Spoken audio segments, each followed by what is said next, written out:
Assises face à leur ordinateur, ces deux femmes prennent un malin plaisir à commettre des meurtres. Voici 42 ans que Mary Higgins Clark pratique, 15 ans pour sa fille Carol. Si souvent mère et fille partagent le même point de vue, elles partagent aussi leur nom, leur public et leur promotion.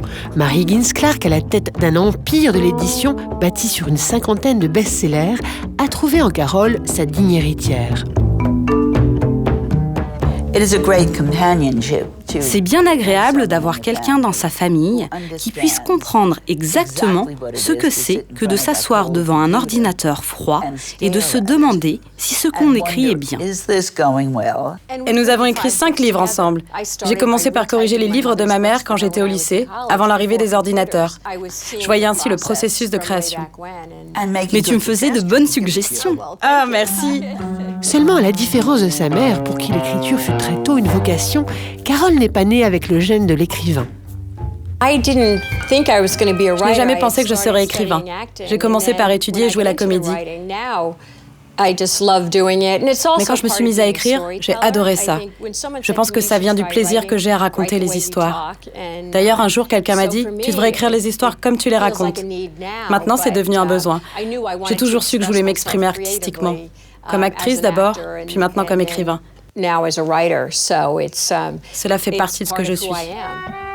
Un aspect de sa personnalité aussi est la relation fusionnelle qu'elle entretient avec Mary.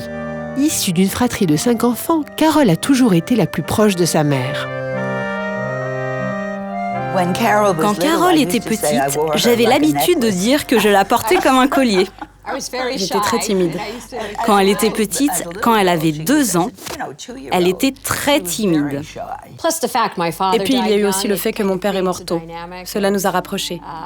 Nous aurions été proches de toute façon, mais cette situation a clairement resserré les liens. Tout au long de sa vie, Mary Higgins Clark a été confrontée à la perte de l'être cher. À 10 ans, elle perdait déjà son père et son frère.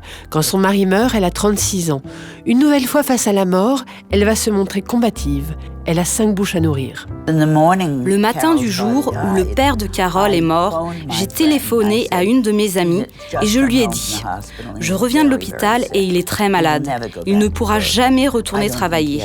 Je ne pense pas qu'il ait plus de 6 mois à vivre parce que son cœur est très malade. » Alors elle m'a dit « Il y a un show à la radio que je peux te proposer parce que le journaliste qui l'écrit est parti en Europe. » Donc j'ai dit que s'il m'acceptait, j'étais d'accord. Je prendrais le show. C'est ainsi que la semaine suivante, je me retrouvais à la radio pour prendre de la documentation et écrire des histoires pour ce show. Dès lors, plus rien ne va arrêter Mary Higgins Clark. En plus de vendre ses shows et d'ouvrir sa propre maison d'édition, elle va se lever à 5 heures du matin pour écrire des polars.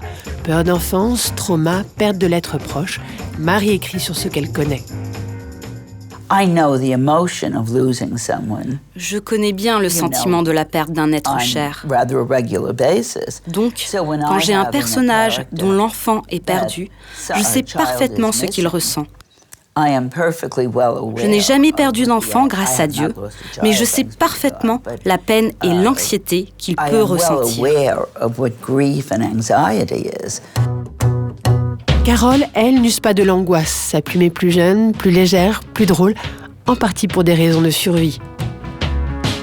Je suis heureuse d'avoir un style différent de ma mère. Elle effraie les gens, moi je les fais rire. Et j'aime ça parce que je n'aurais pas été heureuse si j'avais fait la même chose qu'elle. Pour moi, c'était évident d'écrire comme ça.